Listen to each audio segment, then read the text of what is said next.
Serious people of Reddit, what's your "if I'm going down I'm taking you with me" story? I was rock climbing, and this guy who was my belayer for the day was kind of a dick. Well, no surprise, Dickwad spends most of his time flirting with a cute girl who is friendly, but seriously not into him. He gets chewed out by our lead for not paying attention, which means he continues to not pay attention as he is incapable of picking up cues. Well, there's me, 25 feet or so off the ground with my rope slack, and feeling my hand slipping, because I'm just running out of steam. Now, having told him 3 times to pick up the slack, I look down and see he's completely ignoring me to chat with this girl again. My mistake was looking down as I reach to readjust my weakening hold and slip. The rope shoots out of his limp, sausage-like fingers and I began to fall. I know a properly tied off rope shouldn't do that. I don't know how he fucked that up too. My only thought is, if I'm going to fall, I'll damn well land on him. Well, I did. I landed straight on his cushy asshole body. I was barely injured. He was taken to hospital after having 80 odd kilos land on him from 2 stories up. I never happened to see him at that rock climbing club again. My grandma lived on a main road in Miami. She had grapefruit trees in her yard that grew huge grapefruits. When I was little, my older brothers taught me to roll the grapefruits out into traffic and watch them splat as the cars drove by. They couldn't see where the fruits were coming from because we hid behind the bushes to launch them. It was kinda like reverse Frogger. The goal was to get a good splat. When I was 15, grandma's health was declining, so my family stayed at her house for a couple days to get it cleaned out and ready to sell. I decided it would be fun to take my younger brothers out and show them grapefruit splat. After about 10 minutes of us hurling double-digit grapefruits out into traffic, one of us rolled a big, fat grapefruit right in front of a cop car without paying attention. We all ran to the backyard, but when I looked out front, my youngest brother Barry was still out there. Apparently he froze up. I come walking up hurriedly to the police officers and tried to play it off. "What seems to be the problem, officer?" I asked. "Who are you, and where are this boy's parents?" he asked. I replied, "I'm his older brother. My parents are at the grocery store, so I'm babysitting until they get back." The cop was super chill and goes, "Okay, well, your brother was rolling grapefruits out into traffic, so we just stopped to explain to him why that's dangerous." I looked over to Barry and winked to let him know that we were about to be off the hook, and I said to the cop, "I'm so sorry, I'll make sure to have a talk with him, and it won't happen again." Well, fucking Barry misread my wink as a taunt, so he looks up at the cops and goes, "He's the one who showed us how to do it. He ran away when you stopped. And my dad's not gone, he's inside." The cop looks down at me with a huge grin and says, "Let's go see dad." I proceeded to get a huge ass kicking for bringing my brothers into something dangerous, then grounded for lying to the cops. I had a group project I had to do with 4 other people. 3 out of the 4 were great, but there were roles each of us had to fill in the group for the project to work right. The final girl never once participated in the project, so her role was completely empty, and it was dragging the rest of us down. We couldn't just fill in for her either, because she kept her specific instructions to herself. The other 3, and I did the best we could, but our instructor didn't seem impressed. He had a few questions about how we came to our conclusion, and who did what in the group. The other 3 were trying to keep focus on the roles they filled, but the instructor was asking about the role that the one girl skipped out on. I answered that we didn't have anything from that role, because what's her ass didn't come to any of the project sessions. We just did what we could without her. Until that point, the girl that didn't do shit was standing there acting like she deserved any of the grade we all got. Once I said something, the other 3 girls confirmed that yes, Becca's ass did 0% of the work. She tried to say she was just really busy, but another girl shut her down by saying she saw her at several parties the past couple weeks. That girl got a 0 and the rest of us got like an 85, or around that number. I felt like a snitch, but fuck that girl. When I was in 8th grade, we had to create a presentation on a book we had just read, including a skit from one of the scenes. Here's the best part: we were forced to work in groups. Being an introvert, I hate group work. What I hate even more is when your group mates don't do their work. The day we were assigned the project, we decided to divvy up the slides equally. It was a Google Slides, so we could all contribute to the same document. The class ended, and I had already finished one of my slides. One boy only changed the color of the title, and the other two didn't do anything. 2 days later, I had finished all of my slides. Nobody else had done anything. I offered to start the script for the skit, since I had finished, and asked for the others to contribute. Nothing. A couple more days passed, I had finished the skit as well, and all of the other slides were still empty. Finally, the night before the assignment was due came. I had hoped that even a title had been added. The slides were still empty. I finally decided to just finish it myself. I was up until about midnight, and the slides were not the best quality. Finally, presentation day comes. Of course, my group mates felt absolutely no remorse for doing no work. It was our turn to present, and my group mates nominated me to present.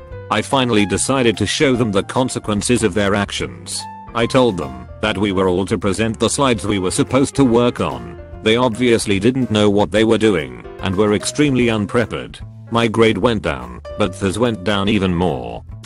When I worked as a case manager as an MHMR, we had a new department supervisor come in, and she was the worst. Every single person but myself and another case manager quit within the month of this woman starting. I really liked my job, and it was also my internship site for my master's degree, so I needed to stay employed there. Since so many people quit, this lady got permission to hire, and it soon became obvious that she wanted to get rid of anyone she hadn't hired and have a department full of people she had personally chosen. Surprise, surprise, most of her hires were shitty just like her. On top of being an awful human, she also had very little background in mental health and gave truly awful supervision when it came to clients and getting them the services they needed. Since I wasn't a part of the people she had hired, I knew she would try to get rid of me, so I made sure to document everything. Anytime I staffed a client with her, I would document her advice in that person's chart as well as the actions I took due to her advice. I also kept a detailed paper trail and would email her questions about policy so that I'd have record of her answers, which usually were the opposite of what our policy actually was. She even started walking to my desk to verbally give me answers to the questions I sent via email, and I'd have to make up some excuses to why I needed her answer in an email. Like I would tell her a parent or client had asked, and I wanted to be able to give them a verbatim answer. I could tell she hated it. Anyway, several months later, I staffed a client with her who I believed needed to be hospitalized and wanted to run it by her first as she demanded. The kid was suicidal, homicidal, and impulsive, which is a recipe for disaster. She disagreed that this kid needed hospitalization and told me to refer the client to another agency because apparently the client was too high risk for us, but didn't need to be hospitalized. I tried to get her to agree to just calling crisis to assess her, but she denied that as well. I documented what she told me to do and referred out. Well, literally a day later, this kid brings a gun to school and gets in a ton of trouble obviously. Thankfully he was stopped as soon as he stepped through the metal detectors. Mom is pissed that my agency just referred him out and didn't get him the help he needed, and a day later he plans to shoot up his school. My supervisor's supervisor is pissed as this is a PR nightmare and comes down on my supervisor, but since I was the direct care staff assigned to this client, my supervisor blamed it all on me. I ended up getting fired for my negligence. However, the higher up of course carefully went through this kid's records and saw all of my documentation regarding the awful decisions my supervisor had made, which lead the higher up to investigate even more. Basically there was Medicaid fraud being committed. This lady was lying about her mileage and being reimbursed way more than she should, and all this other lovely stuff. So she was fired as well. I was asked to come back, but fuck that place and its corruption. Current job, previous manager. I was on a team of 2, and when the lady I worked alongside with quit, they decided not to replace her. I have a young child, who as children so often do, gets sick a lot. Being the only person on my team, and the most important role for our office to function, since it is literally the first step in all our processes, I had a very hard time whenever I used my PTO with short notice. I had given my manager multiple ways to fix the issue, but she never would hear any of it. She also was in a remote office, so she had zero clue what I did with my day. She finally sent me a very angry email basically telling me I could not use my PTO for emergencies all the time when my son got sick. I wrote back a long detailed list of every method I suggested to fix the issue, along with the fact that I was the only person in my position for months, and that our company policy states in bold letters that using PTO because you or your loved one is sick is not only acceptable, but encouraged. My manager responded to my email by stating she would forward my concerns to ours, and that I should probably polish up my resume. But ours was in our office that day, for the first time in 6 months. Great coincidence, right? So I went in, asked if I could speak about an issue concerning my manager, and explained everything as it happened. The ours rep had this look on her face, like she was going to murder someone. She asked me to forward the entire email chain to her, which I did. Then she called me back to talk to her. A few people I talked to were aware that the manager and I had issues, and the lead of every team in our office basically told the AR rep that the entire office can't function without me, and that I've been doing the work of 3 people for 9 months. Later that day, my manager sent me a very angry message over email basically saying I was fired, and that I was to pack my things immediately for failing to do my job, and because I was causing a hostile work environment. I forwarded this to our rep, and then walked to her office, and asked if I should pack my stuff. She looked at me, and in a single sweet sentence said not a chance, she's royally fucked.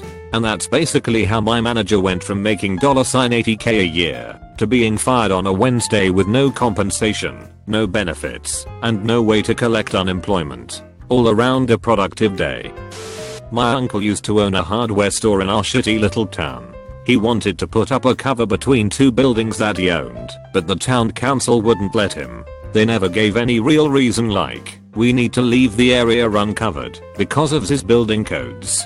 They just went on a power trip and said, you're not gonna do it. Eventually, due to some other power trips, my uncle threatened to move his shop a few towns over. Town council went all, you're not gonna do it, in a I dare you way. So my uncle did just that. If I remember correctly, he paid the most in taxes, so all the money the town was getting from him disappeared. Most of his employees were in high school and couldn't drive. When he moved, the kids went with him. Since the parents had to drive their kids to their job, they decided they would also pick up groceries and other things they needed while they were in the new town. So the cloth shop and grocery store went out of business. Since no one could get what they needed in our small town, just about everyone moved. Now the town is run down, and there's barely anything here. My dad said it used to be a nice little town. Now hardly anyone lives here and everything is falling in. My uncle even warned the council, if I leave I will take this town with me. But they didn't listen. Got a bad math teacher fired when I was in high school. He taught advanced maths for the older high school kids, and the guy really was a math genius.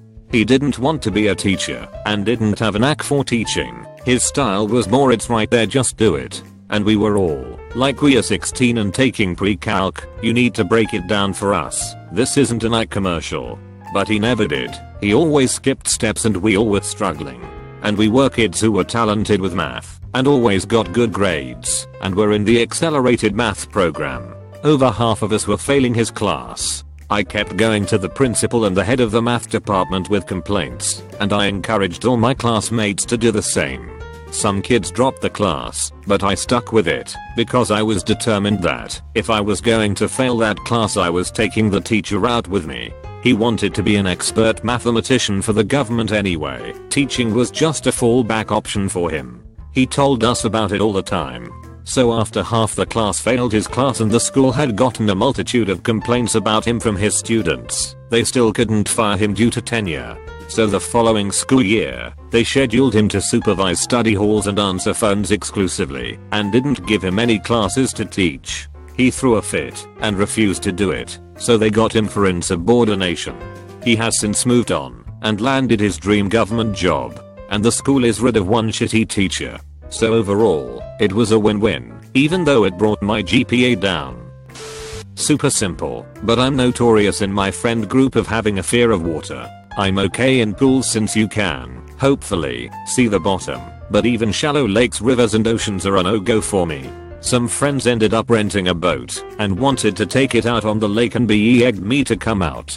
I kept telling them no way in hell would I ever willingly go out and sit in the middle of a lake. Finally I caved because I dunno. They were friends and really wanted me to go. Someone said it could really help me face my fears. Even though I didn't plan on getting in the water, I'm not going to wear jeans to the sunny beach. So I left my wallet, keys, and phone in the car. Within 10 minutes of getting to the middle of the lake, buddy who suggested I face my fears and I think his brother asked me if I got the time. I shrug and tell them I left my phone back in my car. They both lunge at me and start throwing me overboard. I latch on for dear life and fight, as if the river is lava, because to me it essentially is. I eventually realize I'm 100% going over and there is nothing I can do, except let go of the railing I was gripping onto and instead grab them both as I pulled back, and forced all three of us into the water. Getting back on the boat was easy. It had a little ramp and ladder for climbing in/out, and you can bet your ass I was the first climbing back up.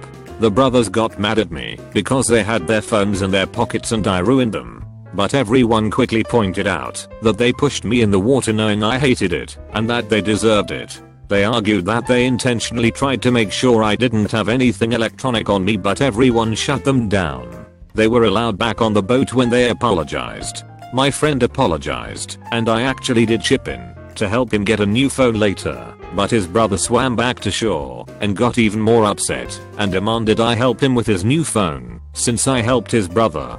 But he didn't feel bad or think he did anything wrong, so fuck that guy.